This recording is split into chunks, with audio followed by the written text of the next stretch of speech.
Two gods, each ruling over the realm of the dead. Two figures cloaked in shadows.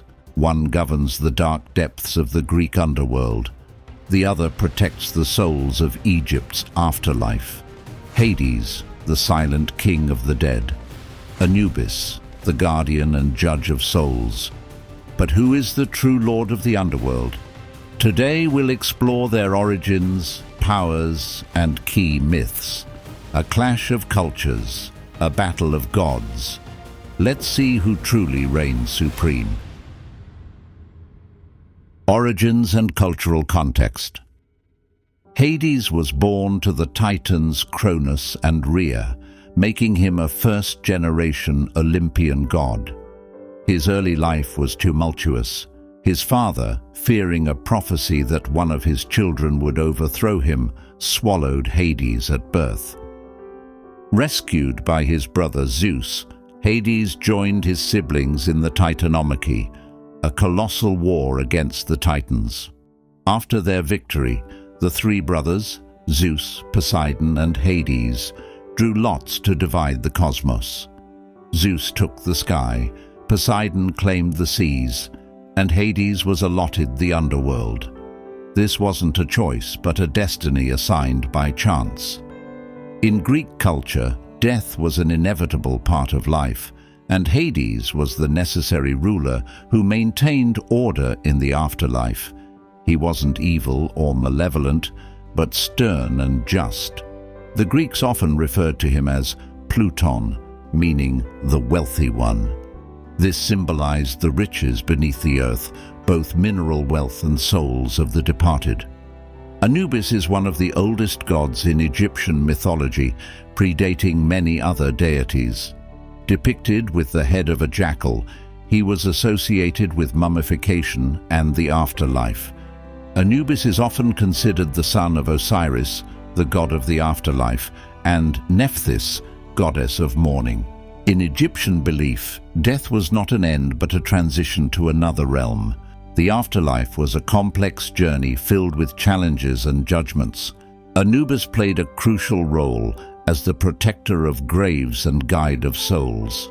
He ensured that the deceased received proper rites and that their souls navigated the treacherous pathways of the Duat, the Egyptian underworld.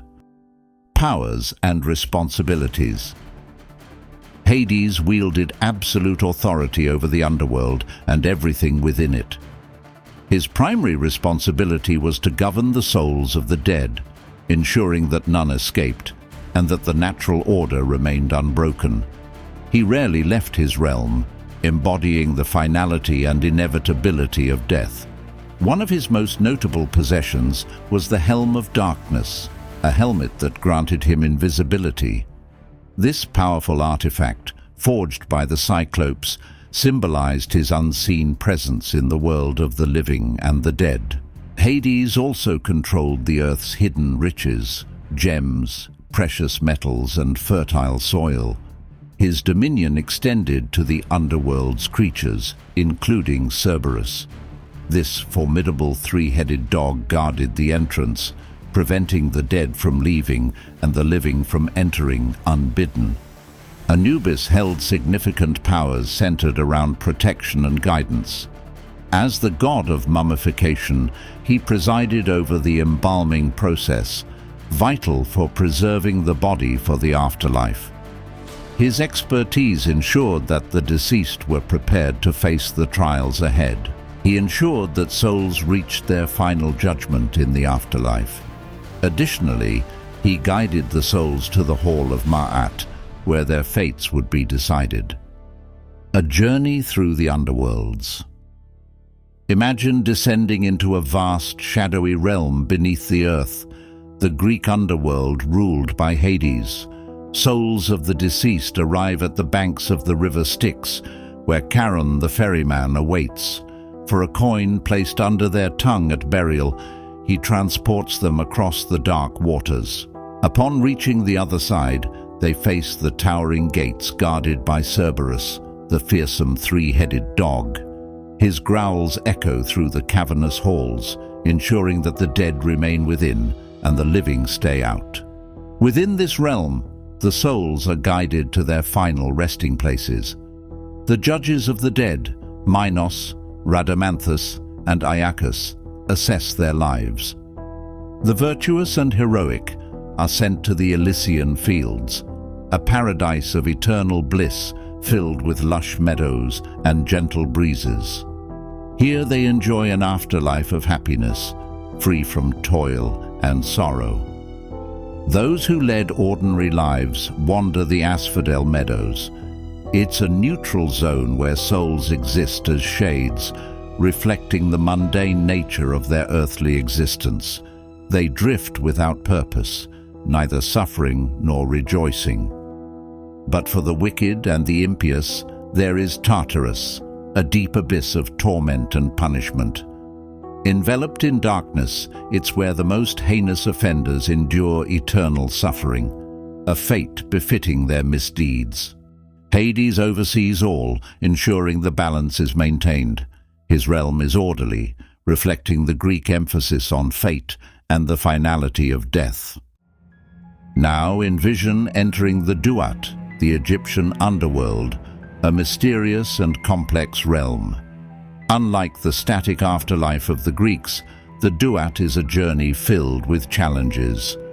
As the sun sets, the soul begins its voyage, mirroring Ra's nightly passage through the underworld. Anubis, the faithful guide, accompanies the soul, navigating through 12 regions representing the hours of the night. The path is fraught with peril. Serpents, lakes of fire, and daunting guardians block the way.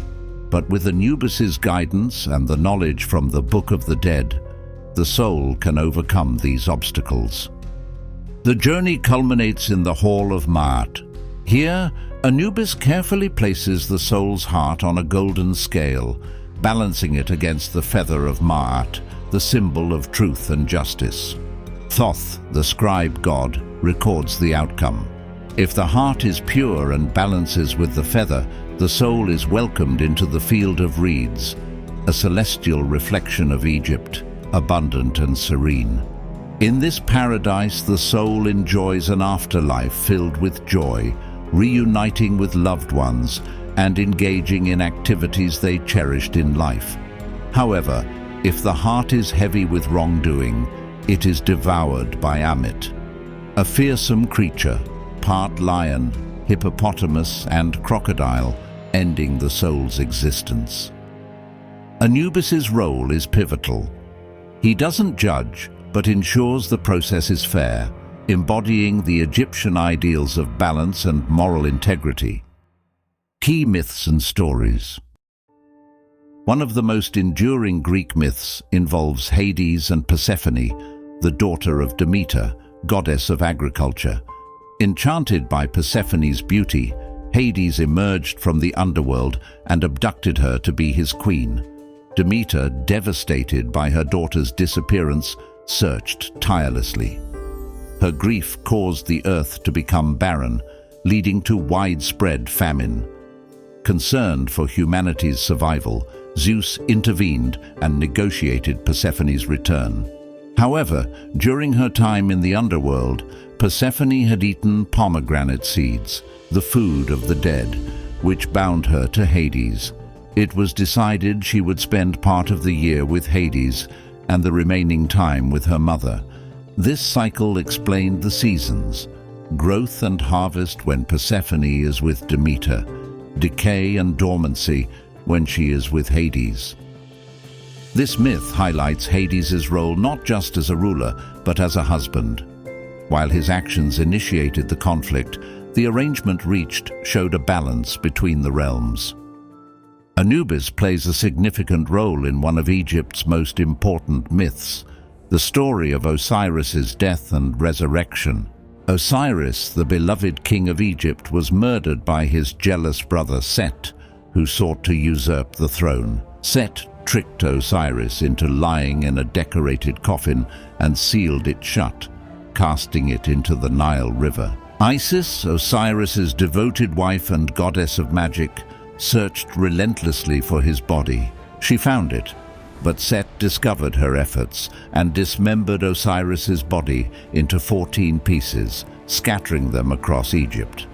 Determined to restore her husband, Isis enlisted the help of her sister Nephthys and Anubis. Together, they retrieved the pieces of Osiris's body. Anubis then used his mastery of embalming and mummification to reassemble and preserve Osiris. Through these sacred rituals, Anubis enabled Isis to use her magic to revive Osiris, allowing him to become the ruler of the afterlife. This myth establishes Anubis as the inventor of mummification and the protector of the dead. His actions were crucial in transitioning Osiris from a mortal king to the god of the afterlife. Anubis's role underscores his significance in the funerary practices and beliefs about life after death in ancient Egypt. The ultimate showdown. It's time for the verdict. Who truly reigns as the lord of the underworld, Hades or Anubis? Hades stands as the absolute ruler of the Greek underworld. His dominion is vast, his authority unquestioned. With the helm of darkness and Cerberus at his command, he governs a realm from which there is no escape. Hades embodies the unyielding finality of death, maintaining balance with a firm and steady hand. His power is immense, and his role as the sovereign of the dead is unequivocal. On the other hand, Anubis is the vigilant guardian and guide of souls in Egyptian mythology. While not the king of the underworld, that honor belongs to Osiris. Anubis is essential in the journey of the dead. He ensures each soul is properly prepared through mummification, protecting them from dangers in the duat. He oversees the critical weighing of the heart ceremony. Anubis embodies balance, justice, and compassion, guiding souls with empathy and ensuring fairness in their final judgment.